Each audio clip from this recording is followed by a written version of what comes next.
আসসালামু আলাইকুম। সকলে কেমন আছেন? আশা করি সবাই ভালো আছেন। আমরাও আল্লাহর রহমতে ভালো আছি। সেদিন আমরা গিয়েছিলাম সালমানের স্কুলে। স্কুল থেকে ফেরার পথে দেখি কোয়ার্টারে একটি নতুন সেলুন হয়েছে। তো যেই ভাবা সেই কাজ, আমি সাদকে দিলাম চুল কাটানোর জন্য। চুল কাটাতে গিয়ে আমি তো পুরাই অবাক।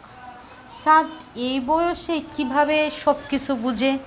দেখেন তো কিভাবে তার চুল কাটতেছে। সে লক্ষ্মী ছেলের মতন বসে আছে, মনে হচ্ছে সে অভ্যস্ত। আমি তো দেখতাছি আর ভাবতাছি যে এই ছেলে কিভাবে করতেছে গেলাম।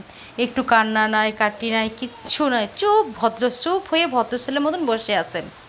আর আমার বড় ছেলে সালমান, ওকে তো চুল এখনও কাটানো যায় না, ওকে ধরে বেঁধে কাটাতে হয়।